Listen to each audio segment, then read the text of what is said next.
It was a beautiful wedding. We had a wonderful relationship. I was very in love, very in love. Very, very in love. Gary had a very big personality. He was a big gambler, and he loved it. When they first met, she claimed that Gary had told her, I'm worth 10 million, 20 million. It was in the high millions. Gary Triano, he'd been a hugely successful financial developer and entrepreneur. He was doing tribal gambling business. That money, which he got every month, was big money. The tribe and himself did not agree on certain things. He was basically forced out of his gambling connection. He was on a downward spiral financially, and there were people who were upset with him. Your husband, he owed a casino in Las Vegas several $1 million, $1.8 million to an ex-wife, $91,000 to an attorney, hundreds of thousands of dollars to a group of Mexican investors who people said were involved in criminal activity. Probably. November 1st, 1996 at the La Paloma Country Club. It's a luxury resort, spa, and a fantastic golf course. Gary Triano finishes playing a game of golf, walks to his car, and there's an explosion. There's some kind of an explosion in the country club parking lot. I guess it's a massive fire. What kind of bomb are we talking about? We're talking about a pipe bomb, an extremely large pipe bomb compared to what is normally out there. Was this survivable? No. Gary Triano didn't have a chance. He was a dead man. I was absolutely hysterical. And I'm thinking, oh my God, what am I gonna do? But you must have asked, who could have killed Gary? I immediately thought, who is it that he hadn't paid? Before the bombing, Gary was totally in fear. Going around with a gun. He had life threats. I had life threats. The children had life threats. We're talking about Mexican mafia people you don't cross. There was serious, serious things going on. I saw the list. It was titled a kill list, and it had names. And Gary Triano was at the top. Did Pam ever talk to you about Gary's business associations with organized crime? Never. Never. Never. She was one of your closest friends. No talk about mob-related people. Never. Threatening phone calls at the house. That's absurd. She felt unsafe. She felt her children were under threat. No, I don't believe that ever happened. I think that's just completely made up. Do you believe Pam would have done anything for money? Well, yeah.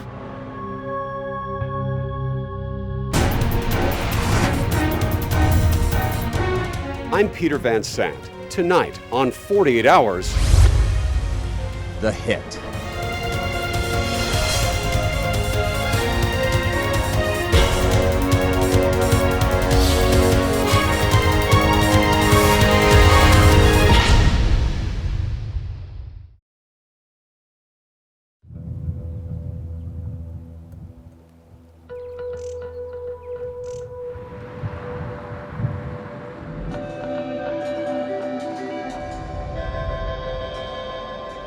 It was back in the 90s, and Pam Phillips and her husband, Gary Triano, were living large.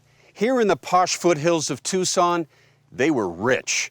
Gary was a wheeler dealer, creating businesses, running Indian bingo, playing a lot of golf. And some say Gary was rubbing shoulders with wise guys. He was flamboyant in a way that I wouldn't normally fall for. She sold commercial real estate. I was worth, I think, $1.8 million, $2 million in there. Made totally on my own. They were socialites with connections. Connections like their celebrity pals, Donald and Marla Trump. Marla I love. Marla is like an angel. And Donald I adore as well. And he is one of the funniest people to be around you can imagine. Donald and Marla came, and actually they took him to a basketball game together. Laura Chapman was part of the gang, a friend. We love our Wildcats. We're big, huge Wildcat fans here. University of Arizona. Absolutely. And it was in the paper the next day, you know, here's Gary and Pam walking down the steps with Donald and Marla. Gary and Pam married in 1986. They had a couple of kids and settled into a comfortable life. When she and Gary were married, Pam didn't even work. She lived a very pampered lifestyle, and Gary provided that for her. Tell me about going to Vegas with Gary and Pam. That was a trip. It was a lot of fun. He had his own plane, so he would fly us in. What kind of plane? It was just a small jet. It was like a... Just a small jet. Just a small jet. Lifestyles of the rich and famous. Absolutely. But all that glitters is not, well, you know the story. And after 7 years of marriage, things fell apart. Gary was pushed out of the Indian bingo, and his personal gambling debts skyrocketed. In 1993, Pam and Gary separated and eventually divorced. She moved to Aspen, he stayed in Tucson. Until that day, November 1st, 1996. The bomb was so powerful, it literally sent debris flying 200 yards into the air. The windshield actually flew over these trees and into the swimming pool area. Just 5 days before Gary's 53rd birthday. Gary definitely was a target. Gene Reedy is a Pima County investigator. Gary suspected he was being followed and told people he was being followed by an individual that was driving a green Jeep-type SUV. Was that vehicle seen on the day Gary Triano was murdered? There's a similar vehicle, or the specific vehicle was seen up at La Paloma Resort. That's where the bomb went off. Where the bombing happened, that's correct. We're on an explosives range in the remote mountains of New Mexico. Over those hills, about 40 miles from here, is where they detonated the first atomic bomb. These ATF agents, Watch your strap. they worked the Triano bombing and came up with some crucial clues. This is the exact location where the device was when it detonated and murdered Gary Triano. Gary Triano had just finished 18 holes with a pal. He walked to his car. When he entered the car, he leaned over and seen this unknown bag that was sitting here exactly where it's at right now. And like anybody, he probably reached over and grabbed it, right? He did. What's this? ATF bomb expert Tony May This is a reconstruction of the device. and Special Agent Tom Mangan When you look at something this size, they say this is overkill. recreated the bomb at our request.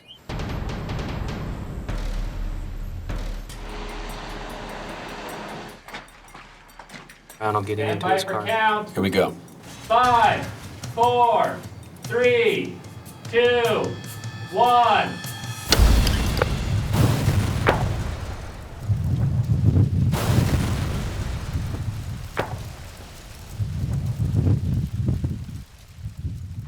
Lead the way. Yep. Let's check out the damage. Look at the blast pressures, Tony. Yeah.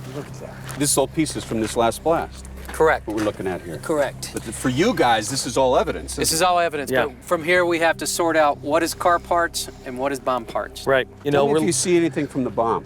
This is an end cap from the pipe bomb itself. Look at the frag pattern on this door. Frag pattern being these holes. Frag pattern being these holes. right now we're looking at the seat of the explosion. And the explosion roof right off itself, it. right, and you see the fragmentation. Was this survivable? No. It was quick, it was calculated, and it was murder.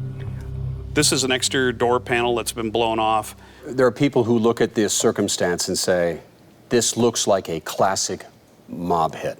Right, with the bombing. Everybody looked at that and said, that's a signature mob hit.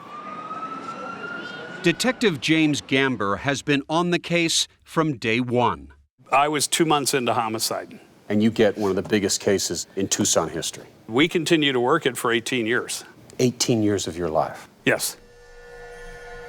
It took so long because it's been an unusually tangled story, filled with endless leads and with curious characters, many with their own theories. Characters like Dr. Lawrence D'Antonio. I'm a family physician here in Tucson, Arizona.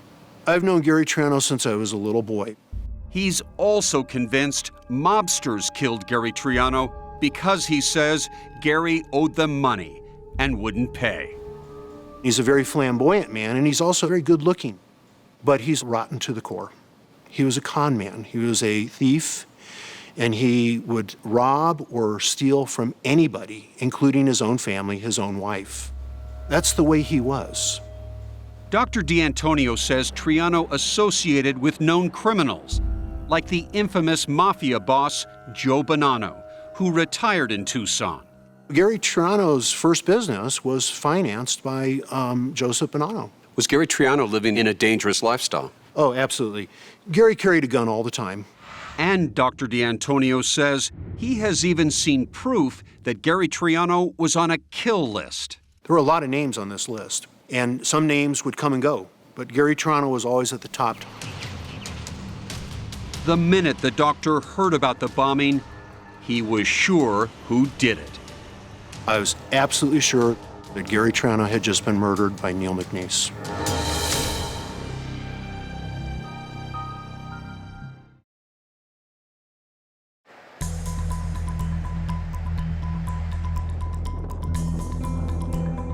You like the old gumshoe. You like to get out, talk one-on-one to people? I'm old style.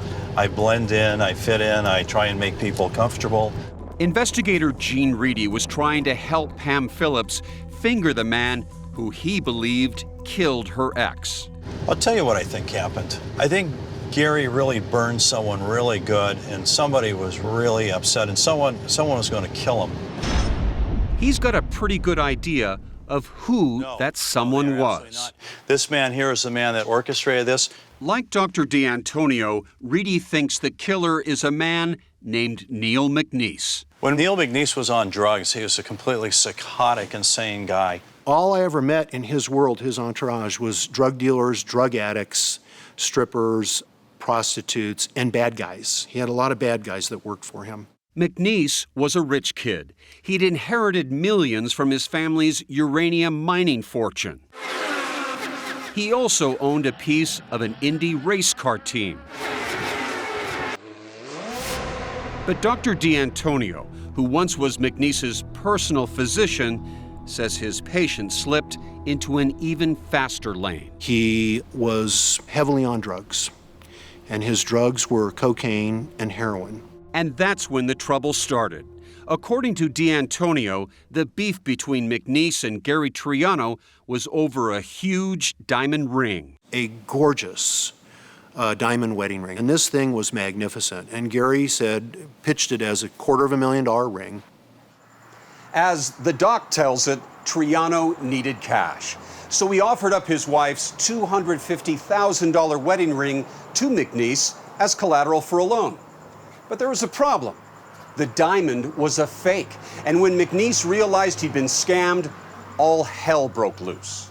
And Neil went absolutely crazy. And he started to tell me, I'm going to kill him, I'm going to kill him. And he said, and when I kill Gary Triano, it will be spectacular. The whole world will know I killed him. Gary Triano owed him a debt, and I believe that's why Gary Triano was killed. Reedy says he's got it all figured out. I'm taking you to where I believe the bomb was built. Let's go inside.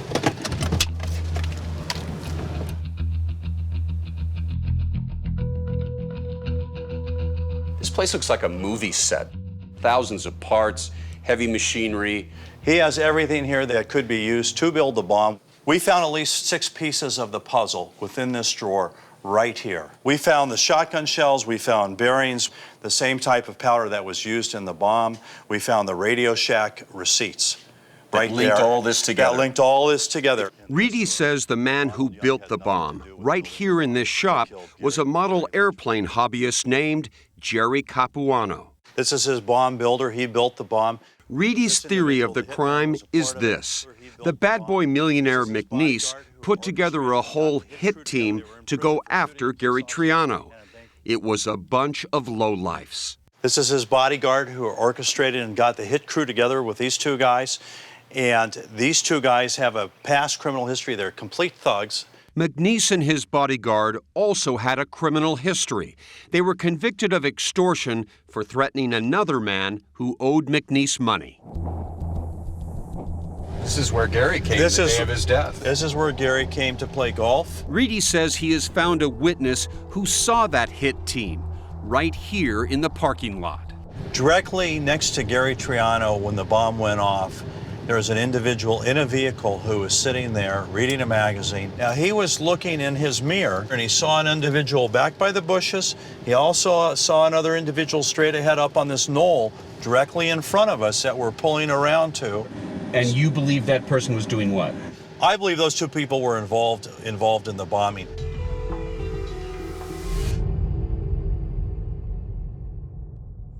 So, to sum up this tangled story so far, millionaire businessman Gary Triano gets in big trouble with mobsters, and they kill him. Case closed, right? Well, not really. That's just the opening scene of this mystery. Turns out, lead detective James Gamber doesn't buy Reedy's mob hit theory. They were all looked at and discounted. Police didn't believe the whole diamond ring story.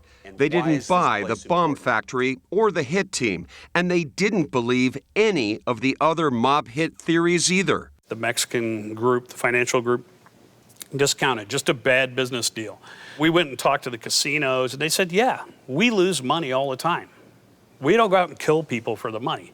But Tucson detective James Gamber had another lead. In December 1996, just weeks after Gary Triano's murder, his ex-wife, Pam Phillips, filed a life insurance claim, a big one. There was a $2 million life insurance policy. $2 million, more than enough reason for Detective Gamber to travel to Aspen, where he spoke to Pam face to face. The money would go to Pam as the trustee. She's the only person, when you followed the money, that benefited at all. There's nothing about me that would ever harm a person, ever, ever. There was no money motive. There was no insurance motive.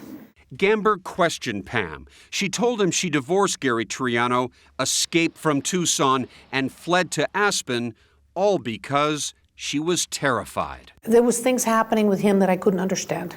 He was off the wall, off the wall.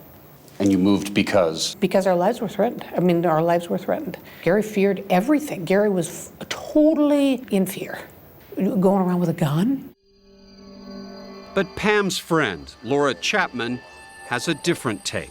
Why did things go wrong in their marriage? And when things started to go downward and the money was not going to be there anymore and that, the rich and famous lifestyle was going to be evaporating, I think she saw the writing on the wall and said, I don't think I want to be in this relationship anymore.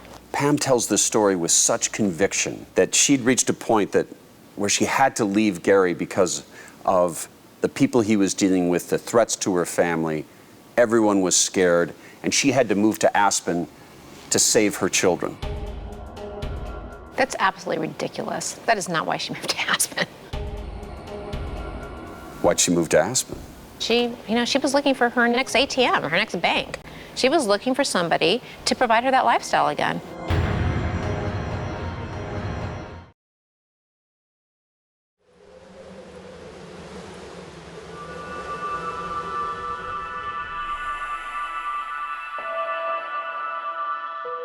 After her divorce, Pam Phillips' old friend, Laura Chapman, says Pam was in the mood for love in Aspen. Once she got to Colorado, what was Pam looking for in a man? No, I think she was looking for us to make sure that he had basically a net worth probably of at least $10 million or more. That was the aphrodisiac. That was the attraction. Yeah, absolutely. It didn't really matter what they looked like, just as long as they had a lot of money. Pam, as usual, gravitated to her people, the rich and famous. She became a successful real estate agent and resumed her life as a socialite. But she had one friend who didn't seem to fit the mold. His name was Ron Young. I met him at a party next door, the duplex next door to me. Very tall. The guy is like a skyscraper. He was a business manager to people that were at this barbecue. And I could use some help with my business. And so that's kind of what ended up happening. Pam says Ron helped her with her business interests, and she paid him cash. Pam owned an online company called Star Babies, making astrology charts for infants. I hand wrote all the different planetary aspects to understand our children and be a better parent. What was your relationship with Ron? Strictly business, pretty much. I mean, doing business plans. He helped on pretty much everything, you know. He helped a lot. But Pam's nanny in Aspen told police that her relationship with Ron Young soon moved from the office to the bedroom. Now, you're here to tell me the truth, right? I'm here to tell you the truth. Did your business relationship with Ron turn into a romantic relationship? No, not really. Because it's been alleged that you were lovers. No. Were you? No, we were not lovers. This is like embarrassing. Could we have crashed out having wine, fully clothed, you know, on a couch or on a bed? That might have happened once or twice. You know, we were not lovers, no. In the summer of 1996, Pam suddenly turned on her partner, accusing Ron Young of fraud, using her credit cards. When she called the cops, Ron disappeared. Several months later, in November of 1996, Gary Triano was blown up in his car. The bomb blew off the roof and killed Triano only days before his 53rd birthday. And in Aspen, a cop who dealt with Pam in the fraud case saw the bombing story on TV and called Tucson. Detective James Gamber took the call. We get a call from Detective Crowley with the Aspen Police Department. And he says, hey, I have a suspect in a fraud case up in Aspen. His name is Ron Young, this gentleman right here. Turns out that Ron Young had a criminal record. Right. Yes. This was a new, intriguing lead, a link between Pam and a small-time crook. Where it becomes more interesting is when we actually interview Pamela Phillips and we ask her, we say, who's Ron Young? And she basically minimizes his relationship to her. Oh, he's somebody who did some financial work for me. She doesn't talk about the fraud, and she is basically shaken by the question. I mean, visibly shaken by the question. It's a bad movie. It's a nightmare. I would never kill Gary, the father of my children. It's just, I can't even stand it. I'm not even going to go there. It's just not real.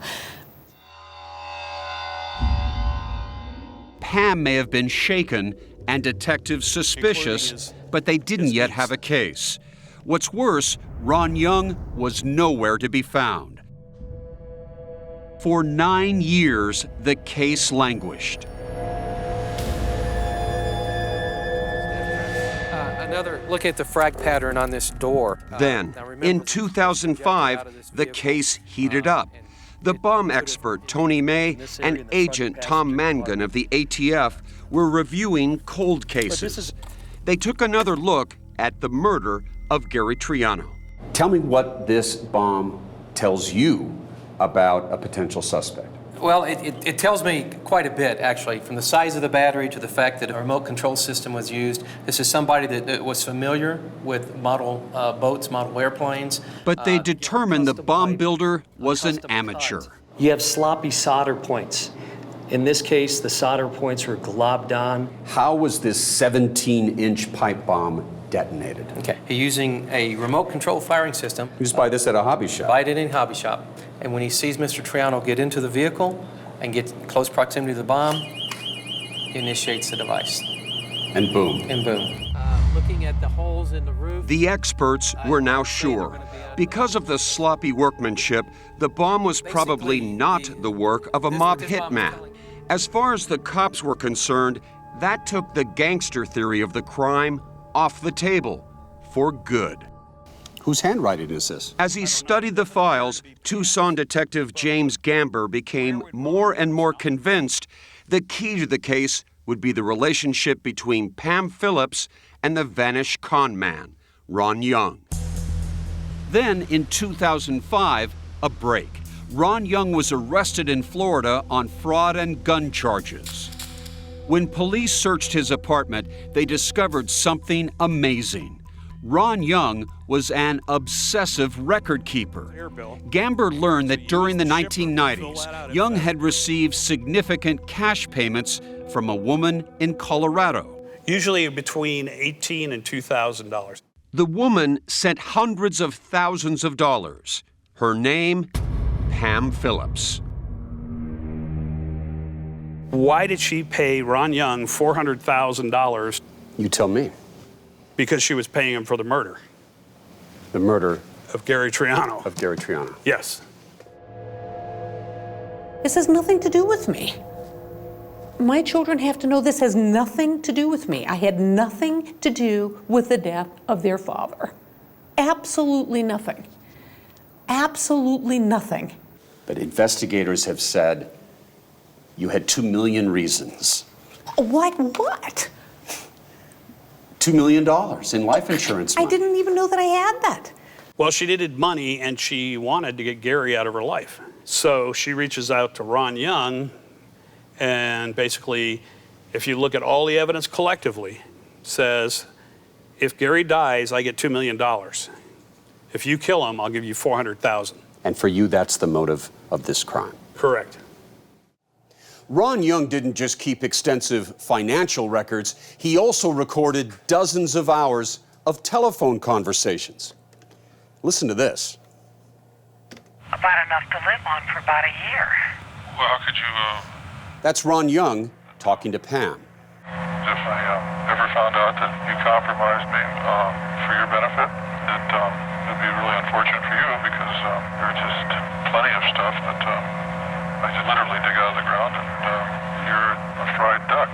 Then, investigators discovered this startling piece of audio tape. Well, I tell you, you're going to be very serious when you sit in a women's prison for murder. I only know of one murder that Pam Phillips is associated with. Finish your thought. That's Gary Triano. So what murder could they be talking about? For Detective Gamber, this case was becoming one of sex, lies, and audio tape. But it all came together when an obscure police report from 1996 turned up. That was the same year Gary Triano was blown up. Back then, a rented van was found abandoned in Southern California. No one knew it at the time, but that van would contain some important circumstantial evidence. And guess who rented it? Ron Young. They find basically a map of Tucson. As far as we know, Ron Young has no relationship to Tucson. There were several notes, one that lists out people that are very close to Gary Triano. We find a receipt for a local hotel. We find where he stayed there for 18 days under the name of Philip Desmond. Then we find some of the divorce paperwork from Pam and Gary's divorce. We find with this new evidence that Young was in Tucson prior to the bombing, stalking Triano, Gamber now believed he had a case. And in October 2008, Ron Young was charged with Gary Triano's murder. Pam Phillips was next in Gamber's sights.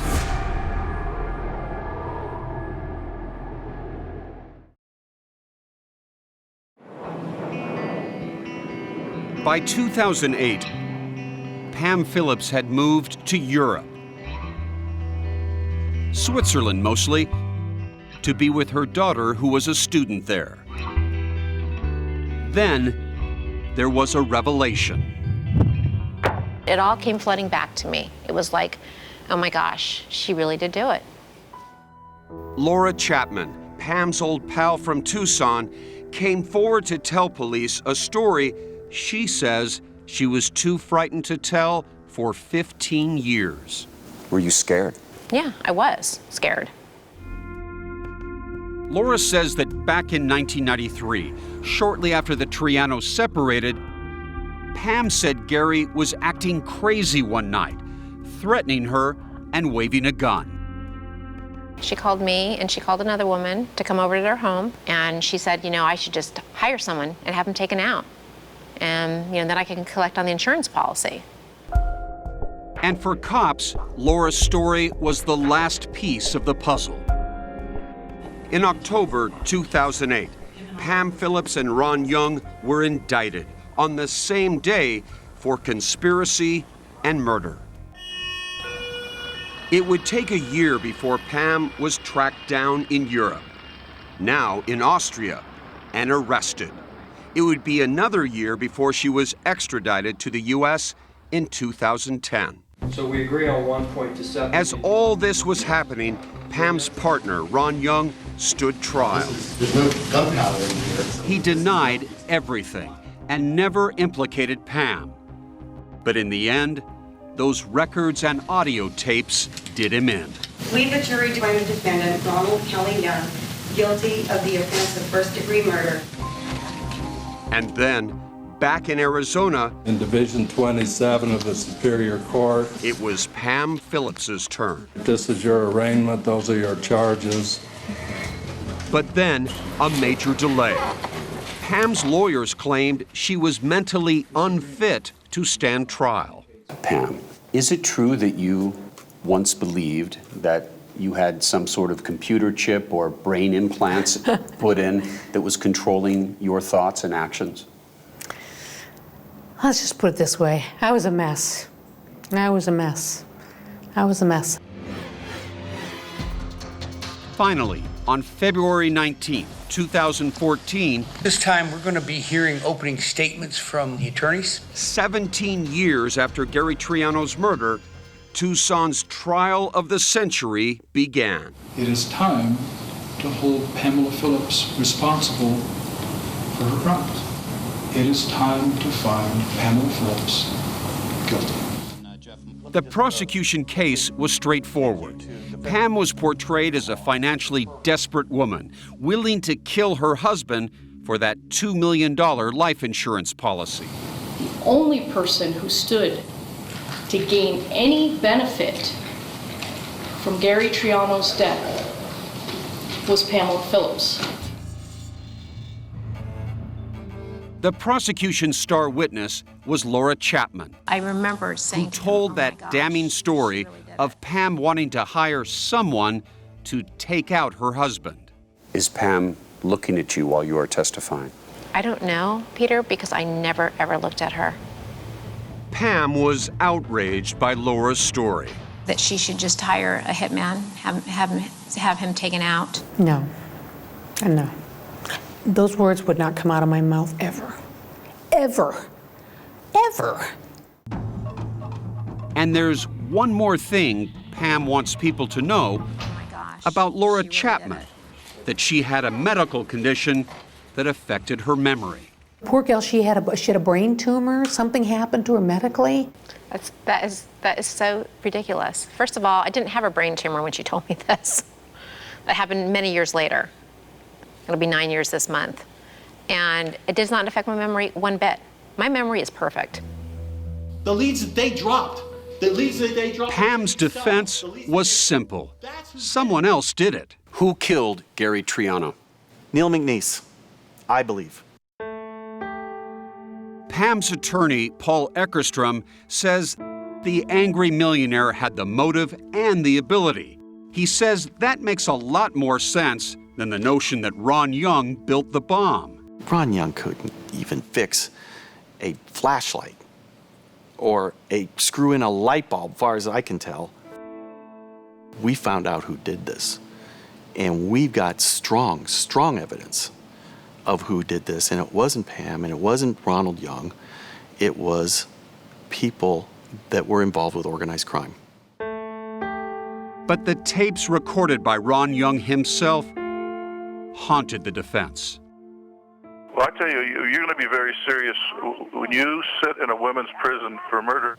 The problems with these tapes, they're spliced and diced, we believe. They were never authenticated by any expert. The defense argues that if you listen to the entire audio tape, it's obvious that Ron Young is talking about his own medical problems, and that if Pam didn't give him money for treatment, she'd be murdering him.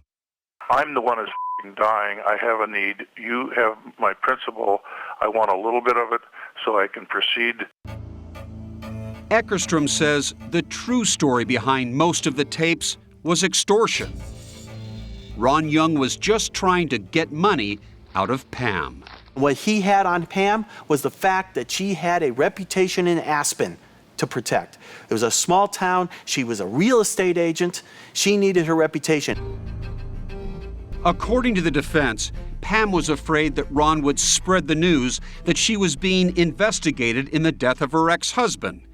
If Pam paid him, Ron would keep his mouth shut. You're talking about a guy who's an extortionist. This is what he does. He's squeezing Pam, is what you're saying. Yeah, trying he's to get money squeezing out of her. Pam. With a minor in chemistry. Finally, Pam's defense presented what they were convinced would be a knockout blow. Something discovered among the bomb fragments. We found DNA on the bomb. DNA, the CSI moment. Would it work?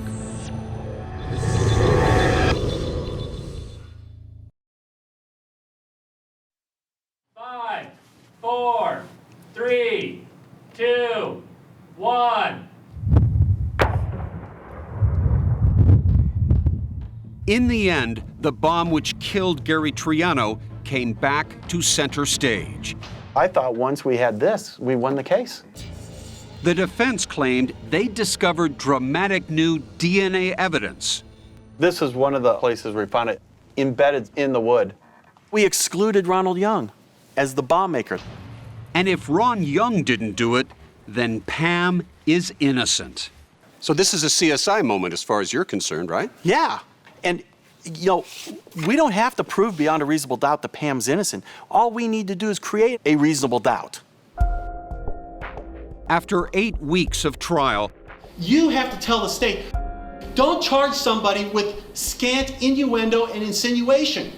the defense had bottom-lined their case. Pam didn't do the crime, someone else did. And that man was the drug-crazed millionaire who thought Triano cheated him, Neil McNeese. The defense has a pretty simple theory. Neil McNeese is the killer. What do you say?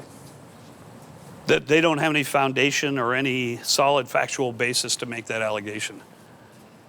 They claim McNeese had underworld ties, he had a kill list, and Gary Triano was on the top of that list? Correct. And do they have that list? No. They also didn't have McNeese. He died back in 2002 of a drug overdose. And they didn't have the alleged bomb maker, Jerry Capuano, either. He's dead too. It's rather convenient, yes. It's always nice to accuse somebody who can't defend themselves. As for star witness Laura Chapman and her story that Pam once talked about hiring someone to kill Gary, That she should just hire a hitman. the defense says it never happened. There's a problem with your story in that the woman that was with you and Pam that day in the bedroom says she doesn't remember Pam saying this. That is not true. That is not true. I think she perjured herself. I think she knows exactly what was said. If the state is required to prove that... Of course, all of this was left up to the jury. And after 13 hours of deliberation, the jury spoke. To find the defendant, Pamela Ann Phillips, guilty of conspiracy to commit first-degree murder as alleged in count 1 of the indictment. When you heard the words guilty, guilty of conspiracy, guilty of first-degree murder, It's a complete frame. Here I said, and I am innocent. And the people that killed Gary Triano are out walking around. All right, let's go on the record in CR 2008. 1 month later, back in court, Ms. Phillips, would you give us your full name, please? Pam is sentenced to life in prison with no chance of parole. I just want everybody to know that I am innocent. I am innocent. I am innocent. I'm not that person that you're not that evil, greedy, money-grubbing person who would even kill for money. I would never harm anybody. It's gut-wrenching for me because I don't just think she's innocent. I know she is. 2 juries have heard this evidence and 2 juries have convicted, Ron Young and Pam Phillips. Right. Aren't you the one who's wrong here? No. You know why they were convicted? Juries believe that you're probably guilty these days because the state would never have brought the case otherwise. That's the way they think. Eckerstrom also blames the media. He says because of pretrial publicity and what he calls inaccurate media reports, he thinks the jury probably made up its mind before trial. Pam didn't have a chance going in. We had 1,000 suspects. As for Detective Gamber, the man who spent 18 years trying to crack this case, it all came down to the hitman with an obsessive need to keep records of everything. Do you think there would have been a conviction without those audio tapes? No. So Ron, the con man, did himself in. He convicted both of them. This is a travesty of our whole judicial system. This could happen to anybody. You feel like you've been railroaded. Totally. Totally. I'm innocent. I am very, very, very innocent. Step in, close the door. Is it weird to you, the person that you socialized with, hung out with celebrities, Donald Trump, the travel, the fun, the parties, the balls, the fancy dress, the lifestyle, is now a convicted murderer? Yeah, it's hard to believe that somebody could stoop so low.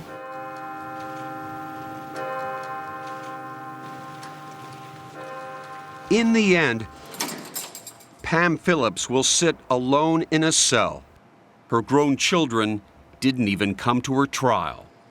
There will be no more ski trips with the Trumps, or golf getaways, or Vegas weekends.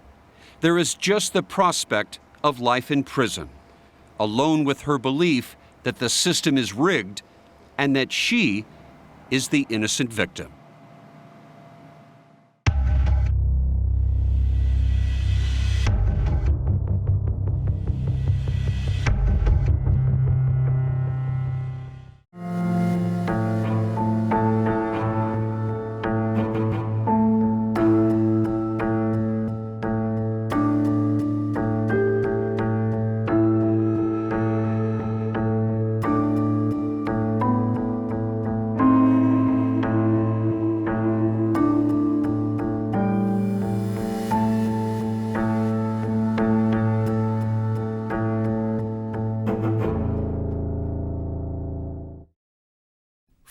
Hours presents.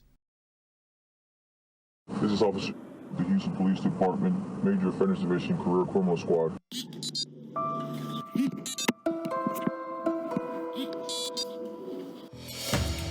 Hey, my name is Valerie McDaniel. I've always tried to be an honest, kind person. I've tried to live the best life I can. Valerie wound up being the top of the class. The valedictorian? The valedictorian in our 1987 high school graduating class. She sure did. My name is Megan. She's my second cousin. She's generous and creative, smart, nice and sweet. She would always take care of my dog. I wasn't sure if I should be a vet anymore, and Valerie brought that passion back. I know that Valerie made an audio recording of all of her memorable moments in life. I met, through friends, a man named Mac McDaniel. And I thought he was the cutest thing. Tall and skinny with his boots.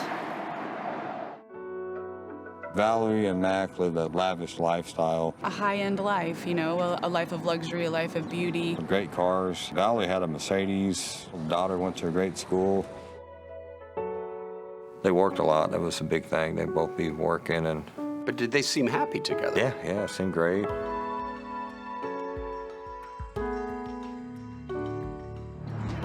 One morning at work, there was a note on my desk that said, Dr. McDaniel, call Miss Brown. She said, I've been your husband's lover.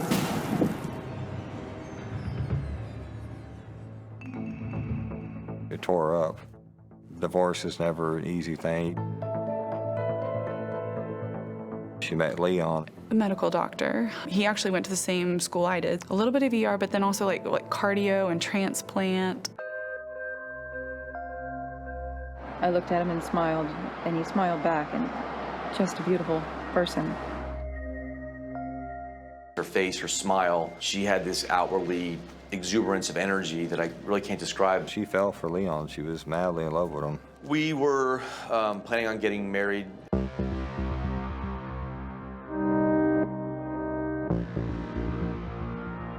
Mac always wanted more, at the detriment of their daughter. My name is Motaz Aziz, and Leon Jacob tried to hire me as a hitman.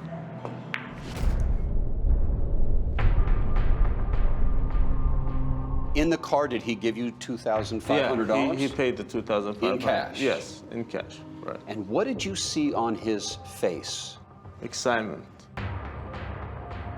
He was enjoying it. Like, he actually was excited about the whole thing. I could never hurt the man that my daughter loves so much.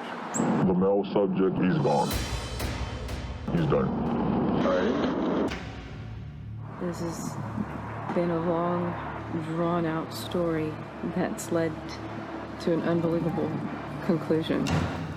When he came into my office, he shut the door. He said, "I'm Dr. Leon Jacob." I felt like I was talking to Satan himself.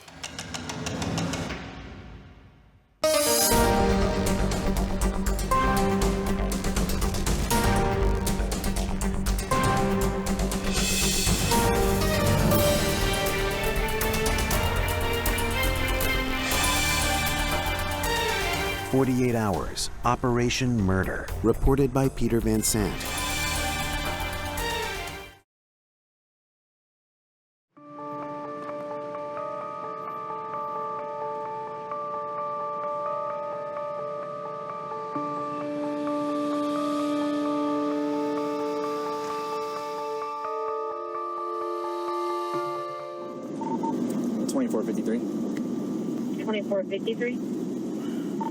Yes, ma'am. It's going to be a major offenders investigation. It's 3 a.m. on Friday, March 10th, 2017. Houston police are making their way to the 7th floor condo of beloved veterinarian Valerie McDaniel. Bad doesn't begin to describe what's about to be revealed. Ex-husband's been found. It looks like it turns out to be a fatality. Valerie's ex-husband, Mac, police tell her, was dead just 6 months after their divorce had become final. Do you have anybody you can call to help you, to stay with you? But how could Valerie's life have arrived at this dreadful moment? Valerie earned her degree in veterinary medicine at Texas A&M. It was during that time she met Mac McDaniel, Valerie's friend, Greg Holloway. My impression of Mac is that he was a good man. He was a stand-up guy. Mac proposed, and Valerie had the man of her dreams, as she describes in that recording of her memories. We did get married. We had a beautiful fairy tale wedding. Moved into a house that my parents had bought for me to live in. Not long after that, Valerie decided to open her own clinic. Valerie's cousin, Cody Bernard. I admired her. It sunk something inside of me. I want to do that one day, something big, you know. Mac was her office manager, but even as the vet clinic thrived, the two longed for something more. She said she couldn't have any children, so the only option was to adopt. In 2008, the couple adopted a daughter when she was just 2 days old. But as their new family came together, their marriage began to fall apart. It started, Valerie says, with a phone call from a stranger, the woman who claimed to have been Mac's lover. But Valerie says that wasn't all. She gave me lists of women that he had slept with. Valerie says she confronted Mac and forgave him, but claims it wasn't long before Mac cheated again. And that was the first time I ever said the word divorce, and I yelled it at him outside, and I yelled it and I yelled it. Valerie says she forgave Mac yet again, but then a chance encounter would change the course of her life. Leon Jacob, the son of Valerie's neighbor, Golda Jacob, stopped by. He ran up to me and stuck his hand out and introduced himself. The cockiest mother ever met in my life. Valerie was in her mid-40s, but she was stunning, both inside and out. The attraction was mutual. You could tell he knew how beautiful he was. And I was lonely. Leon Jacob was 8 years younger than Valerie and a doctor. What type of surgeries have you done? All kinds of surgeries. I've assisted in heart, kidney, pancreas, transplants. With a strained home life and an attractive new friend, what happened next may have been inevitable. And he sat across from me and we had some wine and I had my feet out on the chair next to him. And just out of the blue, he reached out and just ran his finger up my left foot. And that was it. It was like a movie moment. It's quite an interlude, according to what she described. Yeah, compliments all around, I guess. In December 2014, Valerie filed for divorce, claiming Mac committed adultery. Mac's attorneys told us Mac had no comment about the divorce petition and the claims Valerie made in her audio diary. Between Mac's alleged cheating and Valerie's new love interest, both wanted out of the marriage. The divorce was finalized in August 2016. Valerie and her daughter then moved into this building in the upscale River Oaks section of Houston. Not long after, Leon joined them here. The relationship really blossomed quickly because we had been very close friends for so long. Dr. Brittany King worked alongside Valerie at the vet clinic.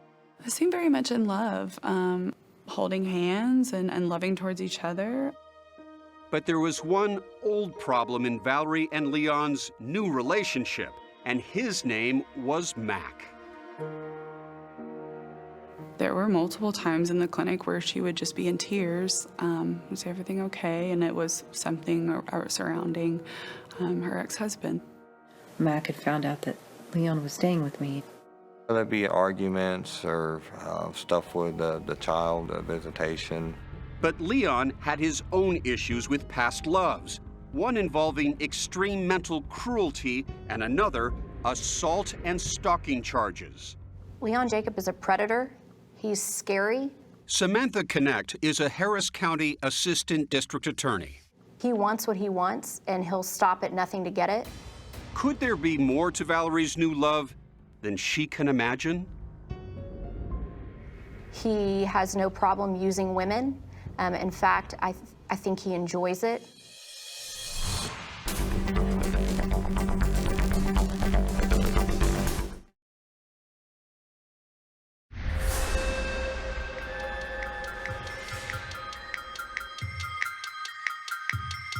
Valerie McDaniel's new live-in boyfriend grew up in a Texas-sized world of beauty, opulence, and opportunity.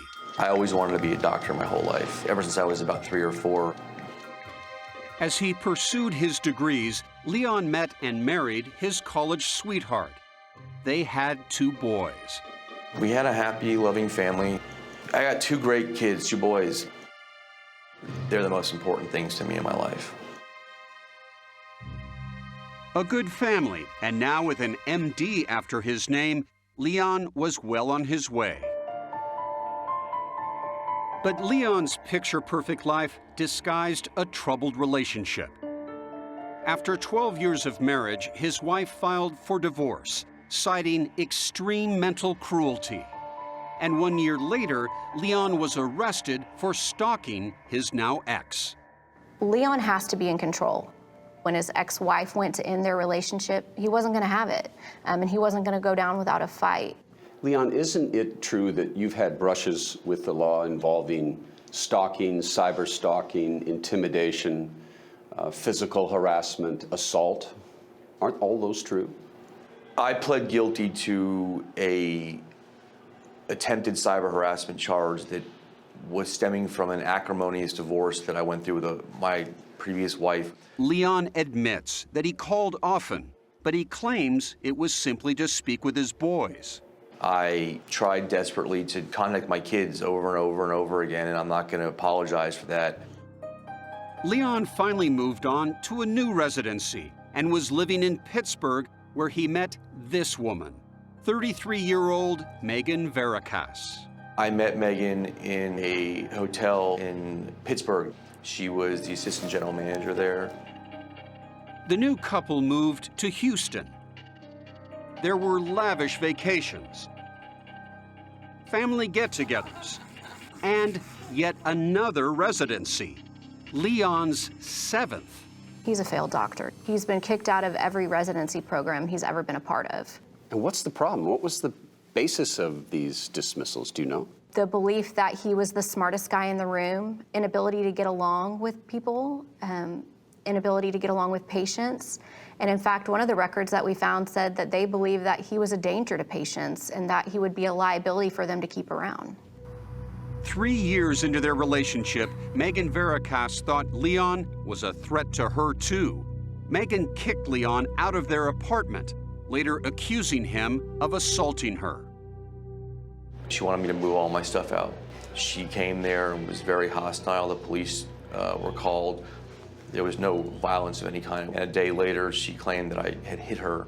And that you'd put your hand over her mouth. Yeah, which is not true. Leon is about Leon. Smile, Megan, smile. It frustrated him to no end that Megan Veracas would not forgive him. And the fact that he couldn't get Megan back frustrated him and angered him. Leon was arrested in February 2017 for assault and stalking. You can charge anybody with anything. It doesn't mean that you're guilty of that. The DA's office has been on this case since its inception. We helped. Prosecutors are convinced that Leon knew his future as a doctor would be destroyed if Megan testified against him. So they believe he planned a little operation to make his pain go away. He feels like if Megan disappears, if she goes away, that his criminal case will go away and he can resume his career as this beloved surgeon that he thinks that he is. Prosecutors claim Leon decided what he needed was a hitman, and he thought he'd found one. Taz, are you a hitman? No. Were you ever willing to murder anyone for money? No. I would never do something like that. Taz Azay was introduced to Leon by a mutual acquaintance. Did Leon ever tell you how he wanted his ex-girlfriend to be killed? Yes, he actually offered suggestions. One of them was a syringe to the heart with potassium would give her a heart attack, and that would actually kill her. Taz is a decorated former U.S. Army soldier who saw Leon's deadly demand as an opportunity to save a life. I saw somebody in danger, and I knew that I can do something about it, and I did something about it. Leon knew Taz by the code name Zach. He says Leon wanted him to kidnap Megan, first to talk her into taking him back, and if that didn't work, leaving town. But that wasn't all. If she doesn't leave, what are you gonna do? And he was like, I want you to kill her. I'm not gonna comment on any of this. It's just ridiculous. Taz says Leon paid him $9,000, which he happily spent. To be honest, I don't feel bad that I spent Jacob's money. Matter of fact, I feel really good I spent his money. Yeah. Then the man Leon knew as Zach vanished. Leon Jacob was one of the most unique individuals I'd ever met. Bail bondsman Michael Kubosh. This guy was focused, was very intimidating. Didn't shake my hand, just wanted to know one thing. I want Zach's number. He said, I've paid Zach a lot of money to take care of this. I felt like I was talking to the devil himself.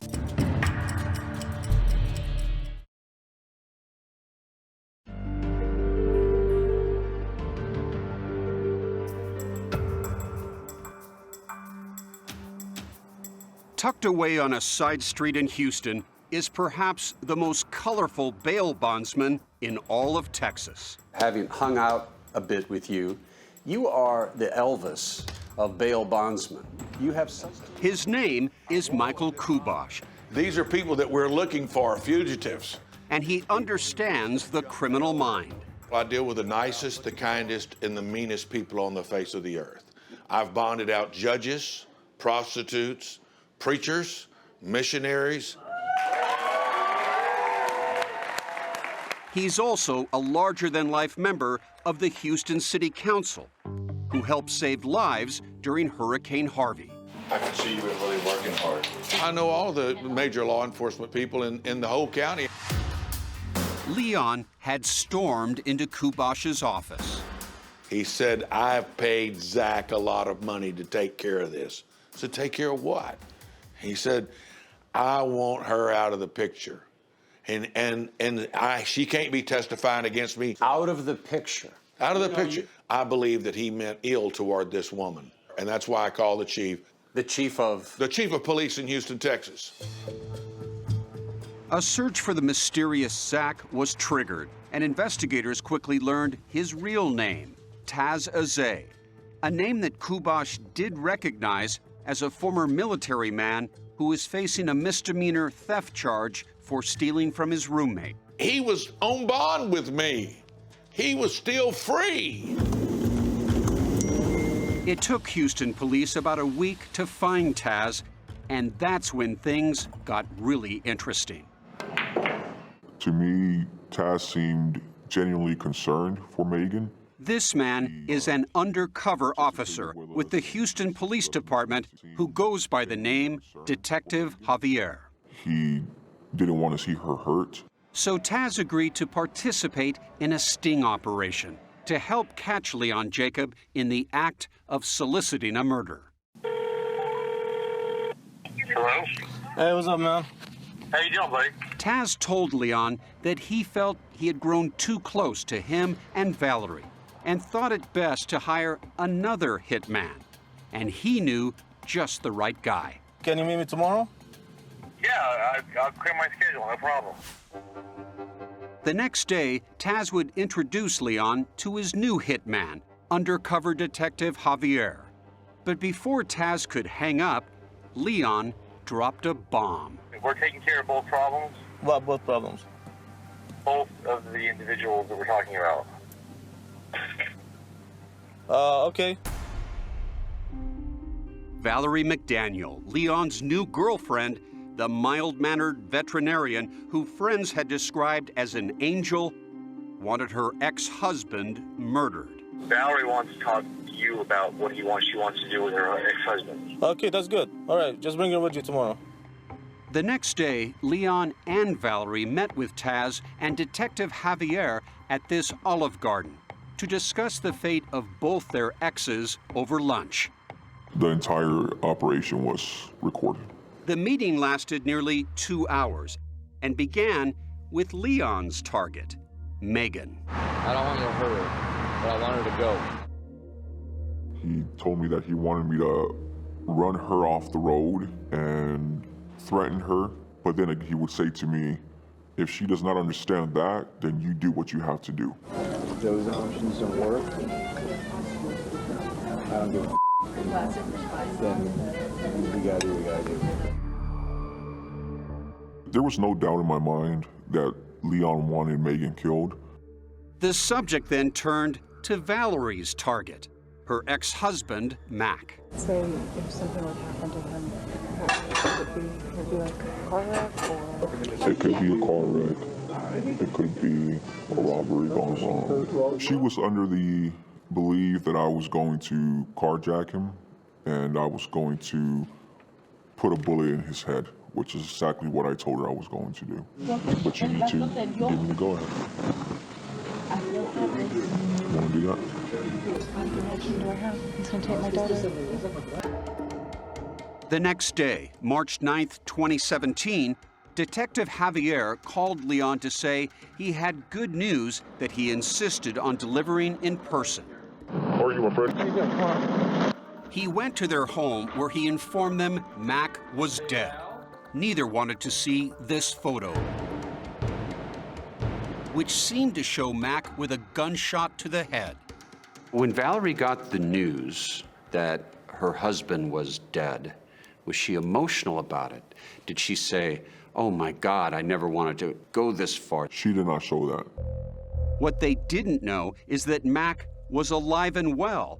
He'd posed for those photos as part of this elaborate sting operation. Believing Mac was dead, Leon set his sights on Megan. So you're gonna snatch her and you're gonna bring her somewhere and talk to her. That's the plan. If I need to show up, you call me. Later that night, these staged photographs of Megan were texted to Leon, and he was told she was so out of control, she had to be killed. She's dead. She's gone. I don't want to know anything. On that scale of good to evil, in your mind, what is Leon Jacob? Leon is a very evil person. He was willing to do whatever he needed to do to survive.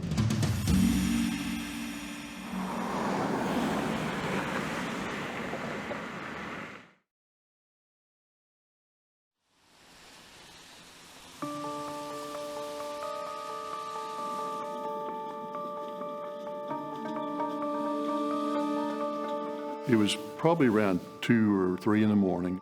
On March 10th, 2017, Valerie McDaniel and her live-in boyfriend, Leon Jacob, get a wake-up call from Sergeant Frank Quinn that will soon lead to an Oscar-winning performance. What's going on? She lets them inside, but she feigns surprise. She can't understand why they're there. Remember, just hours before, Detective Javier, posing as a hitman, had told her that Mac was dead. But now Valerie has to convince police she is hearing it for the first time. Sorry to have to tell you. Have you heard from him recently? She pretends to be upset. She puts her head in her hands. She sits down and she acts like she's completely shocked and surprised that her ex-husband is dead. Is your boyfriend here with you? You think you can kind of be a little help to us now? This surreal scene, caught by the body cameras of Houston police, is about to reach its climax. We were hoping you could help us. We had to deliver some bad news to her. Her ex-husband's been found tonight. And it was, oh my God. It was like, might have been a robbery gone wrong. We're just trying to if anybody knows anything or might be able to help us. Are you okay, baby? We've been here all night. You were here all day with their daughter, and we were watching movies. We haven't been out of the house all day except. Then the cops decide to call cut on all this bad acting. Right now, we're going to read you your rights. Me? Both of you are being arrested for solicitation of capital murder. It is only then that the couple learns that both their intended targets are alive and well. I don't know why I'm being arrested. Leon is led out. Can I get a sweatshirt? I'm already cold. And Valerie has a much bigger concern. Her daughter, who's been asleep in the apartment this whole time. Although not caught on camera, Mac arrives to pick up their 8-year-old. And what did Valerie say to her? You know, something along the lines of just, you know, taking you to your daddy's outside and he's going to take you. And it was very benign and, you know, just normal as could be. And so all of a sudden on the news media came the arrest of 2 doctors. A Houston woman and her boyfriend were charged with trying to have their exes killed. And I'm laying there thinking, well, that's not the Valerie I know. And they showed the film of her going up for her arraignment. Did you about fall out of your chair? That almost rolled out of the bed. Because Leon has those other pending charges related to Megan, he doesn't make bail. But Valerie does. Valerie was rushed out the jail alongside family after and goes home bond. to wait for the legal process to play out. I remember texting her throughout the week and calling her and constantly sending her, I love you, you know, you can get through this. So happy you're out. Valerie's veterinary license got suspended because of the charges. Brittany says Valerie was weighed down by her arrest and the prospect she wouldn't be seeing her daughter for a long, long time. she visited Valerie at her high-rise condo. But I remember giving her a hug goodbye, and I just felt the life in the eyes was not there. It's weird, things, it wasn't like bam, bam, bam, a progression. Things just gradually happened. 2 weeks after the shock and shame of being charged with solicitation of capital murder, Valerie McDaniel used her iPad March 25th, it's been a few days. to record her side of the story. I didn't wake up one day and just say, hey, I want to kill my ex-husband. For Valerie, everything she loved was slipping away. I want to talk to my daughter. I want to talk to Leon. I'm just not strong enough. I wish I were. I just can't do it. I just can't do it.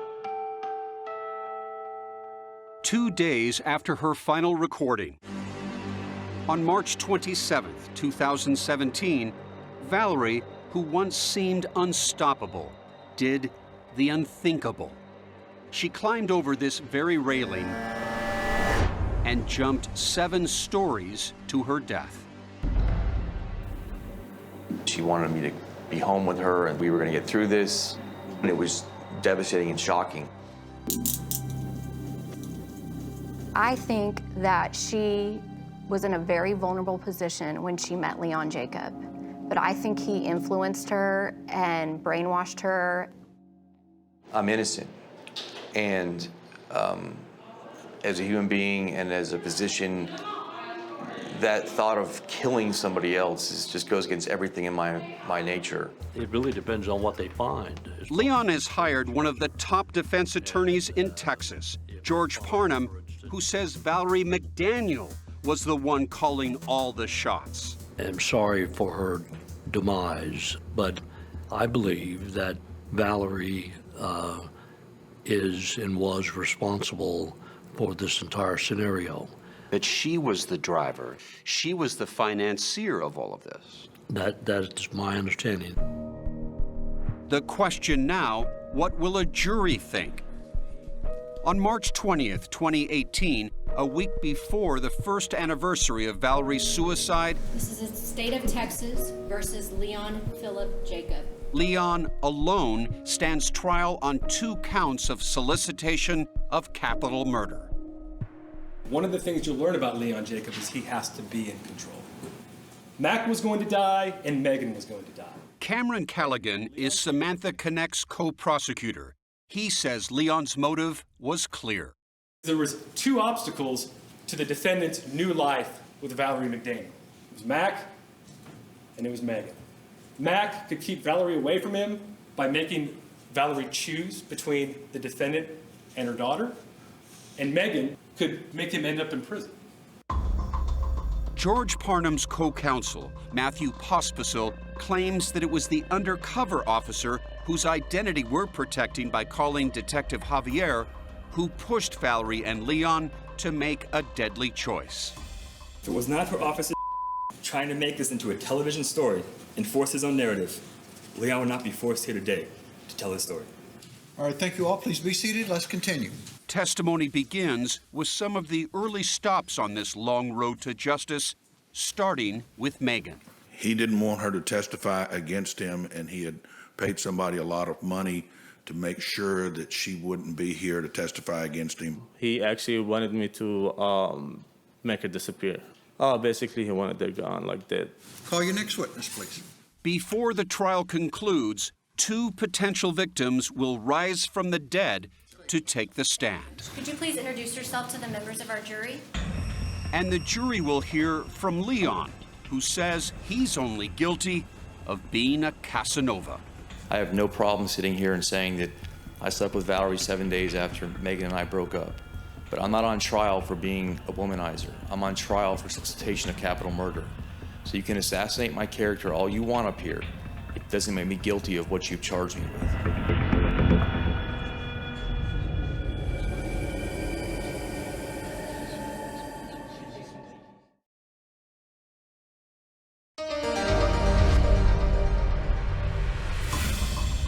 One of the prosecution's strongest witnesses, Megan Veracruz, Leon's ex-girlfriend, who had filed assault charges against him in January 2017, takes the stand. It was a long time coming. I tried to leave several times. She recalls Leon coming to the house where she was staying just after the alleged incident. I obviously didn't want to be near him, so I hid in a closet. Why did you hide in a closet? Because I was afraid of Leon. He came in and was screaming and yelling, and he said, "I know that bitch is here." Megan says Leon kept pursuing her when she was at work. He was in the bushes outside on a cell phone, waiting for me. And when she drove to her new home. At that point, I called 911 to let them know that, my ex-boyfriend who assaulted me was in a car behind me. And then at some point, Leon had gotten out of his vehicle in front of mine, just yelling and waving his hands, saying, just talk to me, I need to talk to you. Leon was arrested a second time on stalking charges on February 16th, 2017. Less than 10 days after that, Megan was contacted by police and warned her life could be in danger. She fled to her hometown of Pittsburgh, but police soon called her to return to Houston to be part of that sting operation. I sat in a chair in a warehouse, and they zip-tied my hands and my feet and put duct tape around my mouth to make me look as if I had been kidnapped. I was crying and really upset. Next, it was Valerie's ex-husband, Mac McDaniel's turn. We were married for 17 years and divorced in 2016. He recalled finding out his ex-wife was living with Leon. What was your initial reaction to that? My initial reaction was not good. And why was that? Because I was aware of his history, his criminal history. Did you convey to Valerie that you did not want the defendant around your daughter on the weeks that she had custody? Yes, ma'am. And did she agree to that? She did. At some point, did you learn that she was not abiding by the agreement? I did. Mac tells the jury he too was notified he was the target of a murder plot. Then the prosecution shows the jury that photo. Can you describe for the members of the jury what you're doing here? Staging my own death. Did they pour blood on you? Pig's blood.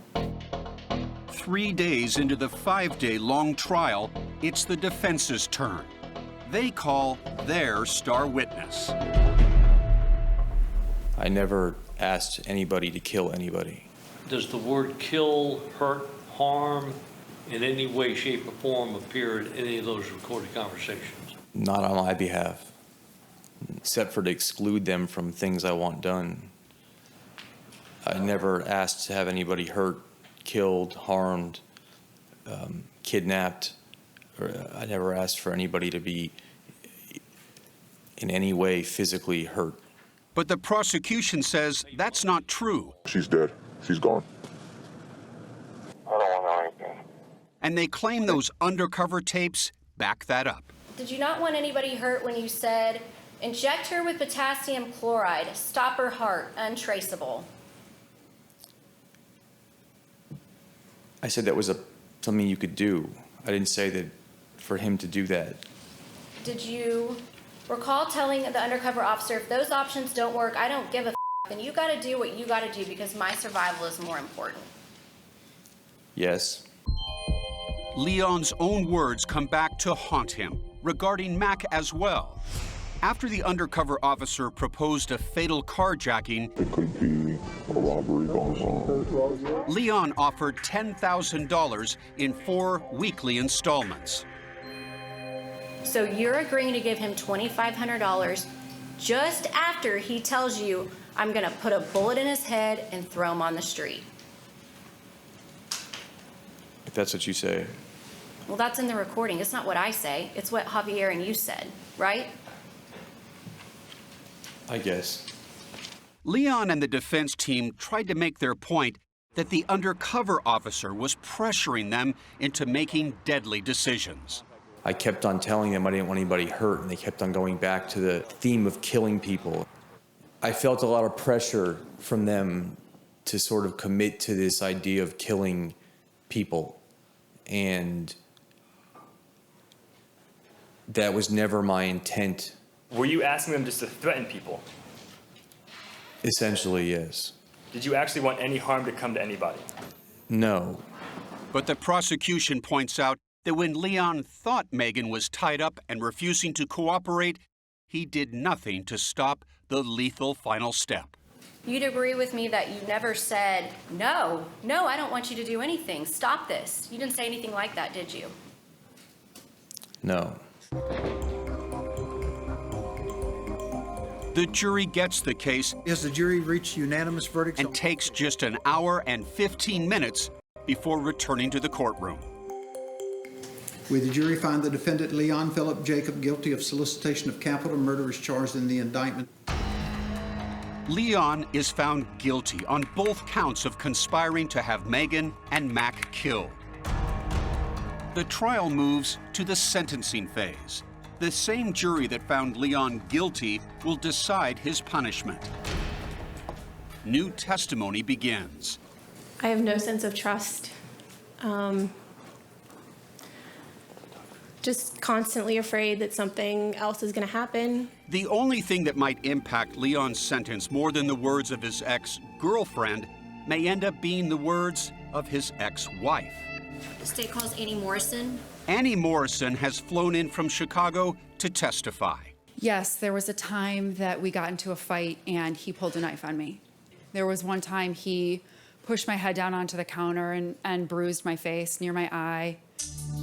Annie recounts an incident she says occurred when she was 7 months pregnant with their second child. He threatened to punch me in the stomach.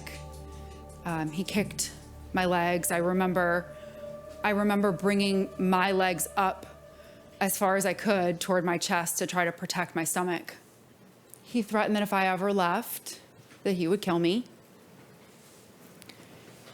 He said that nobody would ever find my body because he was a doctor and he had access to chemicals that would dissolve my body.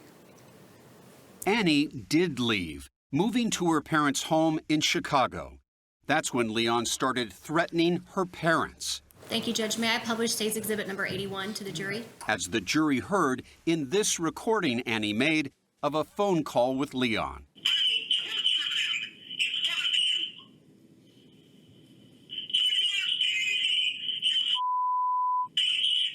The defendant, please stand.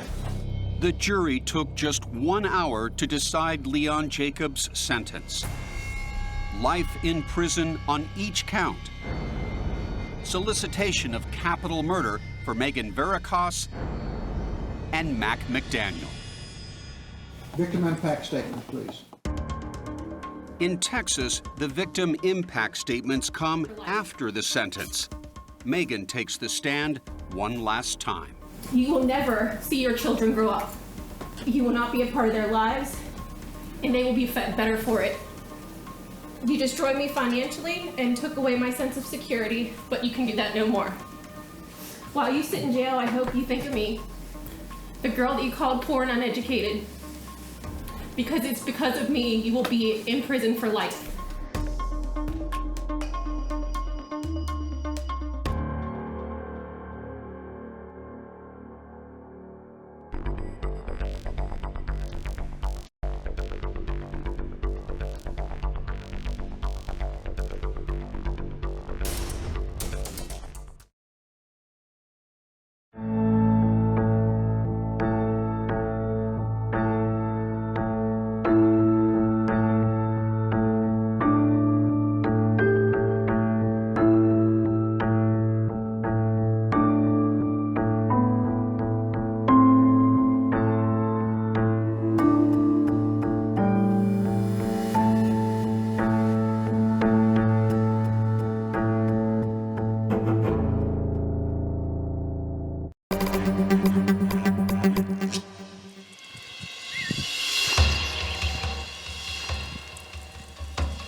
Where's the emergency?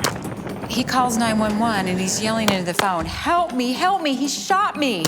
This is the actual transcript from the 911 call. Yes.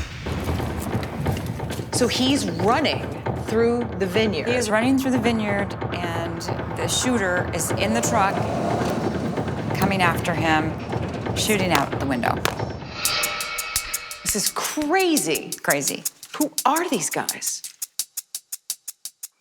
These guys were a couple of rich, ambitious wine lovers who wanted to be in the business and own their own vineyards.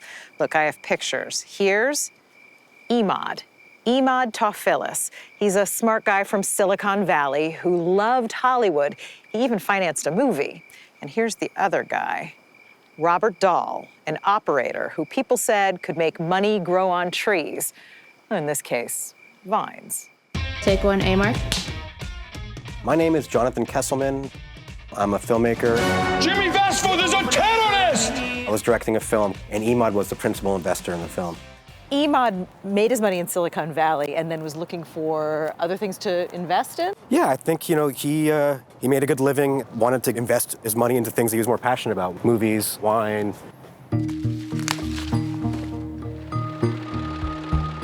Robert Dahl, did he come with a dream?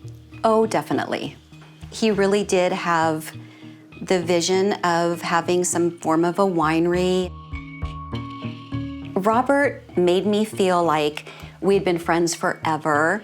Upon first meeting, you felt like that? No, within like the first 10 minutes. He was a very nice, outgoing, hardworking guy. So it seemed like a good guy to partner up with. Absolutely. One time, I don't know how I ended up on the back of his motorcycle, and he looked out and he pointed at this mansion. And he said, you know what? Greg and I are gonna make so much money that he's gonna be able to buy a house like this for you someday. Everything seemed to be going great. Oh, it was awesome. Yeah, perfect. Until it all went wrong. Yes. And this is over money. This is over money. $800,000 in a gym bag? Broken dreams, broken dreams. Who lives? Who dies? It's an incredible tale of wine, money, and murder.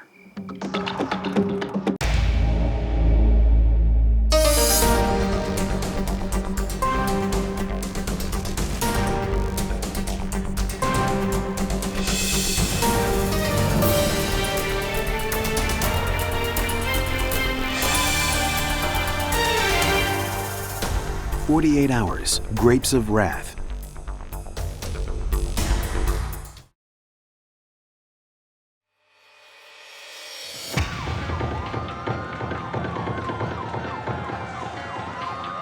We have a male saying, help me, help me.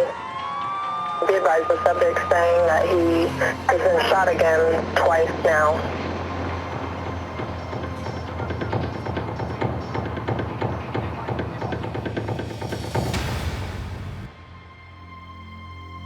It was a showdown between two millionaires, Robert Dahl and Emad Tophilis.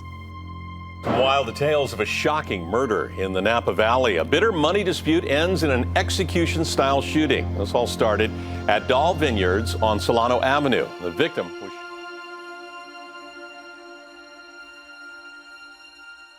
I mean, just look at this place, Napa Valley. Who wouldn't want a piece of this? That's what these two men wanted, and they went for it, but it ended in murder. So we came here to figure out what happened. And what we discovered is really interesting. It turns out that no less than 4 people thought that they could have ended up targets of the killer too. Could have been me running through the vineyard and ducking from flying bullets. I was probably number 1 on his list to kill. My first thought was that could have very easily been Greg. What do you think would have happened if you were there? I think he would have killed me. Hold on, let's just slow down for a second. How do you get from 2 ambitious guys trying to make it in the wine business to a murder mystery with 4 or 5 other potential victims? Well, we found a guy who can explain it all. Because his family has worked in these valleys for generations. And he says he could have been a victim that day too. So is it customary if we visit to Open a bottle of wine? It's the only way that you can visit. Sure. Get to have some wine. So That's cheers. good. Cheers. Meet Dominic Fapoli, pretty close to royalty around here. Me and my brother and two sisters were the fourth generation in our family to be involved. I mean, our great-grandfather started doing this with grapes and making some wine in the early 1900s. Now, he and his brother and sisters and friends run the Christopher Creek Winery. We've known each other for all of our lives, and so we are family above and beyond. Are there a lot of dreamers who come here? Oh, yeah, big time. Tech tycoons, Wall Street guys, rock stars, movie people, and they all want to come and have a slice of this. And a lot of people see the glamorous side of it without, seeing the hard work that goes into it. The blood, sweat, and tears that it really takes to get to the point where we're at right now of drinking a great bottle. How tough is it to break in? It's very, very tough unless you're coming with a lot of money. And then there's the matter of trust. Doing business in the wine country is often very personal. Their word is their bond. You shake their hands, you look in their eye, and you're good. You bond with a person and then maybe go into business with them? Absolutely. That's a huge, huge part of it. So, because you need to know that you can trust that person. But, as we'll find out, watch out if that bond is broken, because the stakes are high. The money makes people crazy. Lou Perdue is a tech entrepreneur and the most respected wine writer in Napa. Money is intoxicating, and when you mix money and wine, I think you get intoxicated to the second or third power. How often does it happen that somebody comes in with a lot of money and not so much knowledge about wine, but just wants to be a part of this? Every day. Every day. Back in 2011, a guy named Robert Dahl was about to get drunk on all that money. He decided to leave Minnesota, where he had an unglamorous mold removal business, and become a Napa Valley wine entrepreneur. He had a booming voice. He was always the loudest guy in the room. Just a big presence. Yeah, big presence. Miles Davis is an electrician who worked for Dahl almost from the beginning of his time in Napa. You were friends with him initially when he was doing what business? Selling and buying grapes. Selling and buying grapes. That's one way of saying Dahl was in the lower end of the wine business. He wasn't making fine wines. He was bottling no-name wine, making what they call shiners. The shiner is a bottle that doesn't have a label. And then he'd sell you that fruit. You put your own label on it. Was he a good salesman? Oh, great salesman. Great He could sell anyone. So the wine didn't even have to really be that good. He could sell it. Well, it never was really that good. And he talked a good game. He talked a great game. And you knew enough to know that he didn't know a lot. I knew that he had a good line of BS, which is fine, and it made him funnier. It was part of his charm that he could BS? Yeah, I loved it about him. Dahl had moved to wine country with his wife and 3 children. His family's amazing. They're just wonderful people. His wife's a very sweet, loving woman. The kids are amazing. In fact, they call me their godfather. Within a couple of years, his bottling business was a big success, and Dahl liked to show it. He showed up at my office with $10,000 and said, "Let's buy a Harley." I'm sorry? He showed up at my office and with $10,000 in cash? And said, "We're buying a Harley. You pay me back in the next few months or whenever." That's Robert. He was all about stuff like that. Did he seem concerned about money? No, never. So it was in 2011 that Robert Dahl took his next big step toward his dream of making it big in the wine business. He linked up with that prince of the wine country, Dominic Fapoli.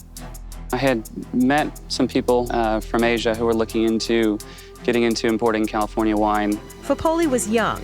He didn't have his own personal vineyard yet, and he needed more product. I couldn't literally package wine fast enough because I didn't have my own facility. And so I met Robert. He was very new to this, but he was willing to work really, really hard. And he had a genuineness that he could project that made you want to trust him, made you want to like him. Over the next year, Fapoli and Dahl became close. We'd go out to dinner and hang out. And as a friend, he was always there. I could text him at 11 o'clock at night, and he'd get back to me. Business was good. And one day, Dahl made him a proposition. He called me up and said, "Hey, there's this place in your neck of the woods." They'd buy their own vineyard. And so I came over and I met him here, and I looked at this view in the vineyards, and literally an hour after sitting down with him, we drank a bottle of wine on this deck. I said, I'm in, let's do this. Fopoli staked everything he had on this partnership, even his house. You know, I said, this is something I'm gonna do. I'm gonna have to go all in, and I need you to be all in too. And he said, I got you. Fopoli didn't think it would be a stretch for Robert Dahl. I assumed that this was a fun little side project for him. I never had any reason to doubt that he was doing tremendously well. Did you feel like he had your back? Oh, completely. There was not, I didn't doubt for a second. But almost as soon as the vineyard deal with Fopoli was closed, Dahl was looking for the next big thing. Sharing ownership in a vineyard wasn't good enough. He wanted to be the boss. To do that, he needed new partners. And then he found just the man he was looking for. A man with connections to the bright lights of Hollywood. With a gym bag full of money.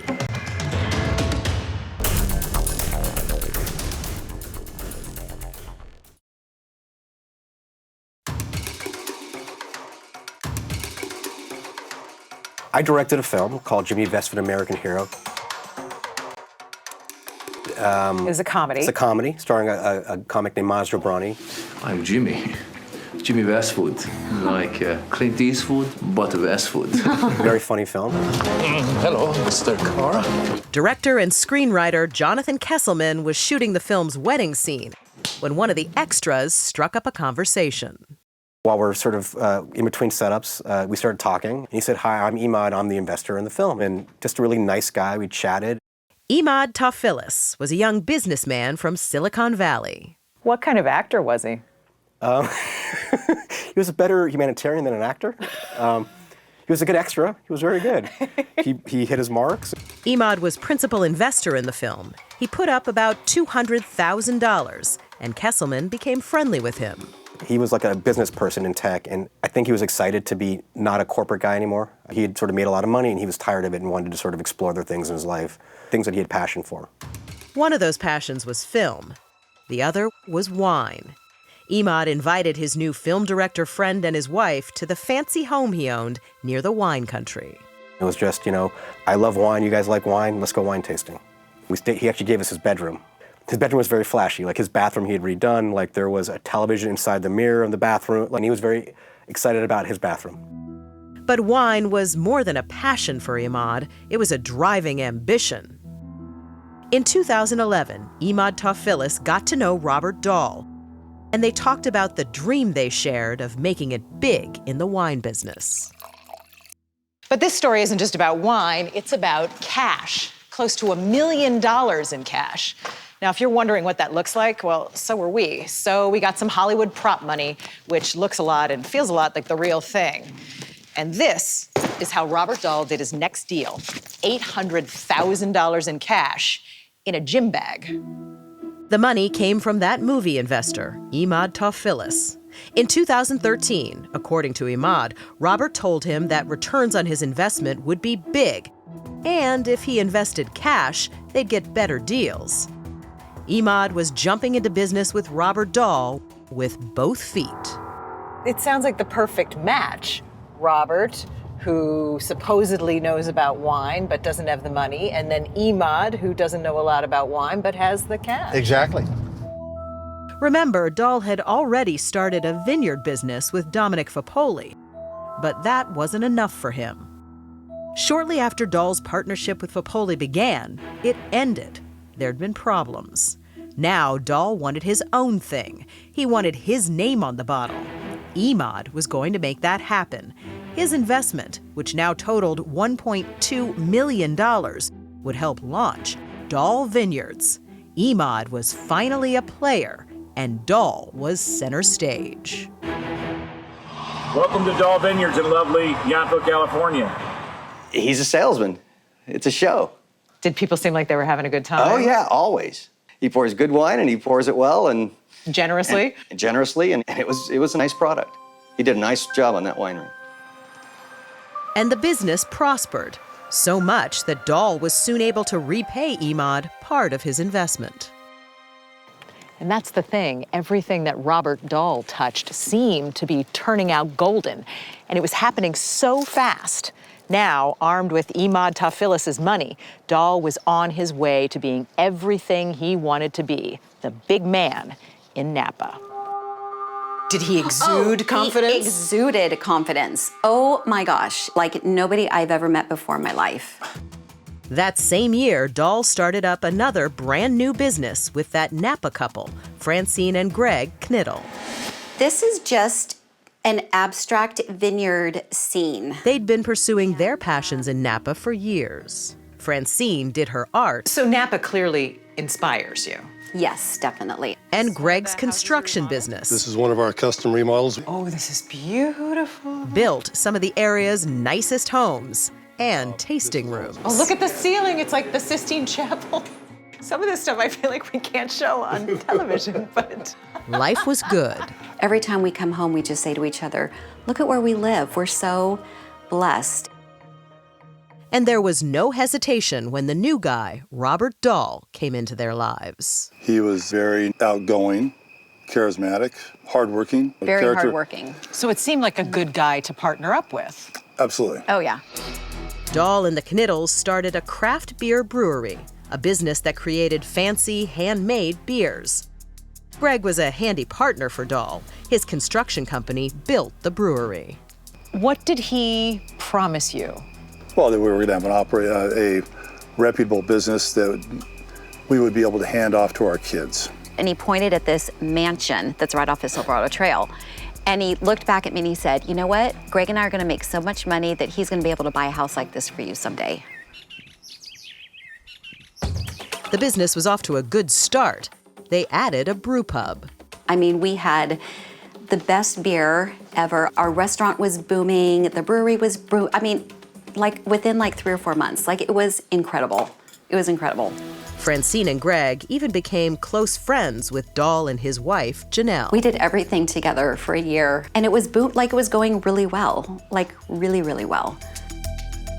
He liked to live well. You know, he couldn't live in a 3,000 square foot house. It had to be a 5,000 square foot house. It was all about looks. He didn't have to have one brand new motorcycle. He had to have 2 brand new motorcycles. I'm sure you'll play the video of him after the Napa earthquake. In fact, I have that video right here. This was taken after the 2014 earthquake in Napa. If an East Coaster's thinking about coming to Napa for harvest season to have some nice wine and have a few dinners, is it time to call that vacation off? Oh, absolutely not. Everything is back going in wine country. It's a great time to visit wine country, see some grapes being crushed, taste some fresh juice, and really take in the wine lifestyle. Man, listening to him, it almost sounds like he could be the mayor of Napa. But things aren't always exactly as they appear to be. Remember Dominic Fapoli, Dahl's former partner? Dominic had been running the winery, and Dahl was running the books. We're selling a bunch of wine. I mean, the winery was a hit, but there wasn't enough money to keep paying our bills, which I didn't understand, I didn't get. Where's the money going? Where's the money going? Where's the money going? That was the question plenty more people in the wine country were about to start asking.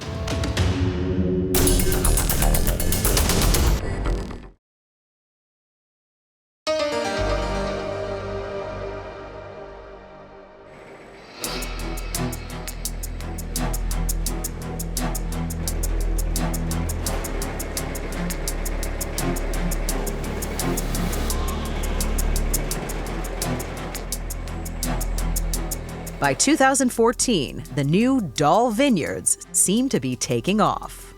Robert Dahl and Imad Tawfilis, the two ambitious entrepreneurs, were living their dreams. Robert himself running the show. Greetings from Dahl Vineyards. And Imad, silent partner, providing the money. Enjoy. But what Imad didn't know was partnerships with Robert Dahl had a way of turning sour. Remember Robert's first vineyard, the one he shared with Dominic Fapoli? One day, Dominic got a phone call from their lender. I'm starting foreclosure proceedings on you guys. Foreclosure proceedings? Foreclosure, yeah, because we had missed our first payment to him as for the winery. So I called Robert and he said, you shouldn't be worried about that. I've got all that covered. And I said, are you kidding me? Fapoli went ballistic. And this is my dream, and we were successful in everything we were doing. His life savings and reputation were on the line.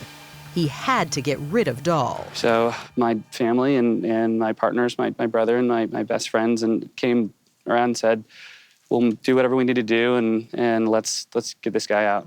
Fapoli got control of the vineyard, but he had to pay Dahl to go away. He was bitter. You know, I introduced him as my partner, my friend. So I brought him into that circle of trust that we have here. Everybody welcomed him with open arms because I vouched for him. I had never been burned before. I was naive. And it turns out Fapoli wasn't the only one. No one that ever put money into something that he was doing was ever going to get anything back. Steve Birch knows. He's a winemaker who worked for Dahl. Back when Dahl looked like he was the golden boy of wine country, Birch introduced him to celebrities. For the comic and TV personality Adam Carolla, thank you so much for enjoying this. He bottled a sangria called Mangria. We made money on it, but I know that there was a significant amount of payment for that Adam never received. And there was the rapper E40. You a loser? Nope. Winner? Yep. He had Dahl package some wines for his label, Earl Stevens Wines. We started his product and it went really well, but I know he wasn't paid either. Nope. And there was Birch himself. I left with him owing me a lot of money. Can you give me a ballpark? Yeah, we'll say it was well over $10,000. The same thing happened to Dahl's friend, electrician Miles Davis. Dahl owed him $15,000. Did you ever see that money? No. But you were friends with him again? Yeah, because he's a great, yeah, I'm fine with that. I mean, it wasn't about the money. It was about, you know, there was concerns that he was in trouble. So I didn't feel like my little $15,000 was anything to worry about. Because he was getting underwater. Yeah. Did you say anything? No. No? No. Did you figure he'd find a way out of it? Yep. I hoped he would. And then there was Francine and Greg Knittel. Just a few months after the successful debut of the brewery they started with Dahl and a well-known brewmaster, the business started slipping. I got the first inkling that Dahl wasn't what he says he was because a friend of mine went to his brewery, and I put quotes around that, because the friend of mine liked craft beer, and he wasn't making beer at his quote-unquote brew pub. Apparently, by the time Lou's friend stopped by for a drink, the brewery was no longer making its own beer. He wasn't making beer at the brewery? No, he was buying kegs from somebody else. And when this friend of mine came face to face and told him about that, he just went ballistic. Like he'd been found out. Like he had been found out. Dahl's partners, Francine and Greg, say they didn't know what Dahl was up to at the brewery, and they were shocked when Dahl came in one day and announced he was shutting down the whole thing. Robert's sitting there and he goes, guys, the brewery's not making enough money. I'm going to close the doors. Francine and Greg say they not only lost $250,000 of their own money, they'd encouraged friends to invest too. And unlike Miles Davis, they felt personally betrayed by their friend, Robert Dahl. What gets to you the most? Somebody that we trusted had this capability, Robert knew the whole time gonna pretty much screw us over. But no one felt more ripped off than Emad Tawfilis. He thought he'd invested more than $1 million in a vineyard. Instead, Dahl diverted the cash, spending it on his lavish lifestyle, the brewery business, just about anything else. Dahl had stopped paying back the money he borrowed, and Tawfilis hired a lawyer. He was angry, he wanted his money, and he wanted to find out everything he could about Robert Dahl. You amassed a pile of information about Robert Dahl. This is the pile of liens that Robert had against him. Civil judgment from Ford Motor Company, $19,000. Allied Building Products Company, $61,000. $53,000, $7,900. Oh my goodness. So Emad hired Dawn King, who has her own special niche in Napa Valley. Well, I'm a private investigator here in Napa, and I was an FBI agent for 10 years. An FBI agent? Yes. So you can smell a rat? Well, I'd like to put rats in prison anyway. Don started digging. So he was just not paying his bills. I mean, he was just like, charging credit cards. Here's the Federal Credit Union, $53,000. And then you get into his lawsuits. A lot of what Don discovered happened back in Minnesota during the years before Dahl came to Napa. But to Don, it told a story. This is the theft, one of his theft charges. One of his theft charges. Yeah, he had two. This was the theft by swindle. So he actually was convicted of theft by swindle. He was. Thefts and swindles got Dahl thrown into jail, not once, but twice back in Minnesota, and left him a convicted felon. I mean, this guy was a criminal. Now, here in the wine country, Dahl seemed to be scamming again. Every time he'd get a business investment, the money seemed to go right into his pocket. Was this kind of a Ponzi scheme? Yeah, to some extent. I mean, except that no one got paid. It's usually in a Ponzi scheme, the first people in get paid. But at this point, but no. Robert did. Right, Robert got paid, but Robert spent all the money. In 2014, wine reporter Lou Perdue began to uncover the swindles Robert Dahl was pulling right here in Napa Valley. He started blogging what he found, and guess who responded? And those are his comments. Robert Dahl. Those are his comments, and then he starts to rant paragraph. Oh, I see this, the by caps paragraph, in red. By paragraph. Oh my goodness. Everything in big red capital letters just keeps coming. Oh my goodness. And it This comes, is like one of those magic scarves. And it comes, just ranting and ranting and ranting. I think I measured this at 26 feet. And what did this say to you? This says to me the guy was off his nut. Things were really heating up. Both sides were suing, and it looked as if things were headed for a showdown. Ahmad was just like so crazed, and he was becoming like a desperate man.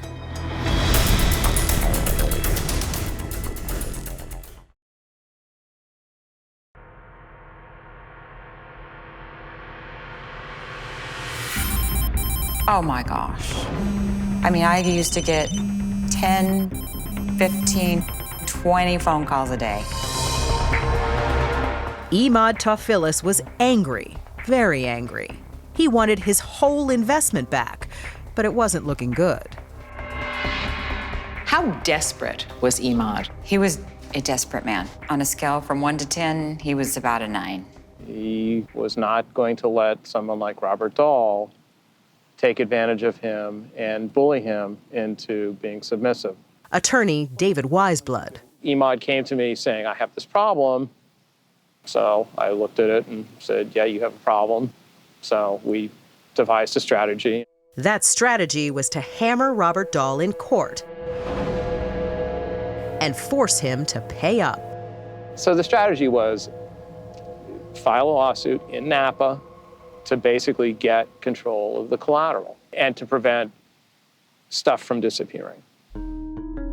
That collateral was mostly the wine tanks and all the equipment used to make the wine. And what happened? Robert didn't roll that. Well, what happened, I had, in a 4-month period, 19 court appearances in the Napa court, which is crazy. I mean, the short answer is the Napa court issued an injunction against Robert saying, you can't sell inventory, which in effect should have shut down his winemaking and wine selling operations. That all belongs to Ahmad, basically. Right, pretty much. Even though Ahmad was winning in court, Robert Dahl was doing everything he could to cheat. He was even secretly taking equipment and trying to sell it off. Well, Robert at that point had started hiding equipment, hiding whatever he could. He started moving stuff. But Robert Dahl's attorneys, Jasmine Dwal and Kusha Barakim, there's a lot more than the headlines, say Dahl was a clever businessman, but he was no crook. You think Robert's mindset was, I'm going to take this, but I'll be able to pay it back and everything's going to be okay. Absolutely. I think he had every intention to pay back the entire loan.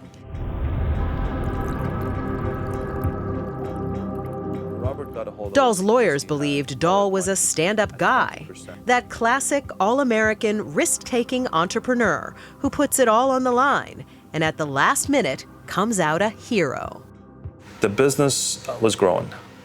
and it was not a Ponzi scheme or house of cards. I was shown a document that says Robert Dahl was convicted of swindle in Minnesota. If you look at that document again, you will see that that goes back to when he was about 19 or 21 years old or so. But still, people look at that and say, once a con man, always a con man. Robert definitely had his share of failed ventures before as well. But you don't think that proves that he's a thief? Not at all. A thief takes money and runs with it. A thief doesn't go to court. He was a risk taker, and when you take risks, sometimes you end up harming other people as well. But our system is set up for that.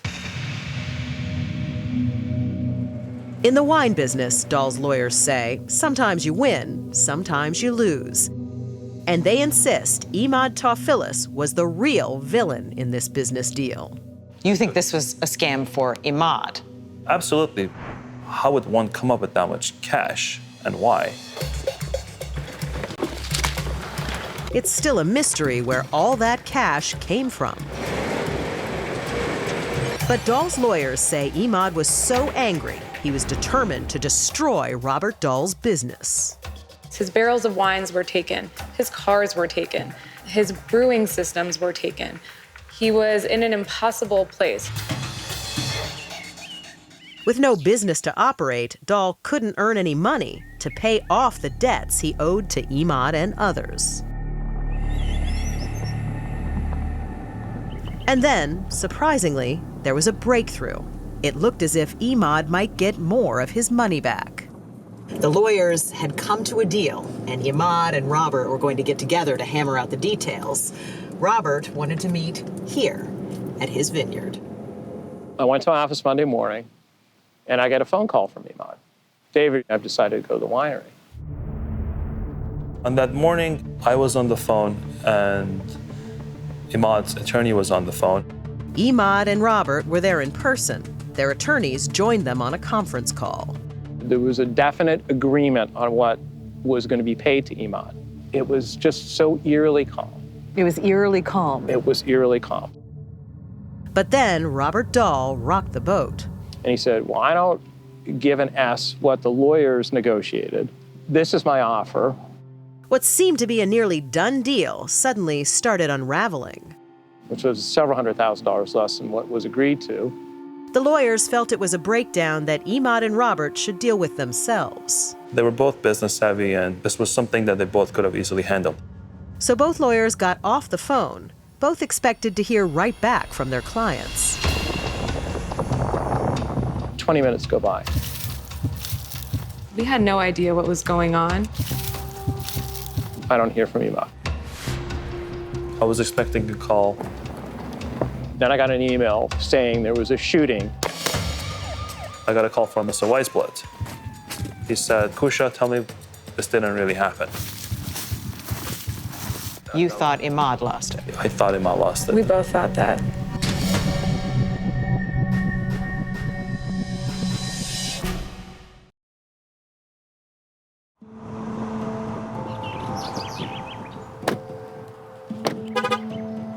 That's the winery up at the end of the row. Down at the end of the row there? Yeah, up at the end of the row. On March 16th, 2015, Imad Tawfilis and Robert Dahl had finally gotten together to try to settle their ugly dispute. They'd been meeting one-on-one in a room inside that barn over there at Dahl Vineyard. The lawyers were on the phone on a conference call, but just a few moments after everything started, they hit a snag. Imad wanted to settle it, and Dahl wanted to settle it. But something went wrong. Clearly, they can't come to an agreement down there in the vineyard. Not only couldn't they come to an agreement, all hell breaks loose. There's a burst of gunfire, and evidence shows the men come tumbling out of the barn. One has a gun. He's firing. The other man is wounded, running for his life into the vines. They can't agree, Right. and suddenly one person takes off Right. down these rows, like in between these grapes here. Right, Running through here. right. Imad and Robert both take off, one hunting the other. Running down the row, being pursued by the other one who is shooting at the guy who became the victim. Is shooting through these grapes just as the guy's running. It's a wild chase, something out of a movie. The hunted man desperately dials 911. He's calling 911 as he's running through the vineyard. He's still running even though he's been shot. Right. So what does the shooter do?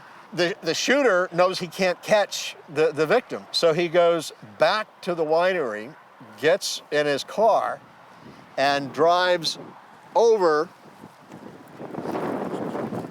hoping to cut the victim off as the victim runs out.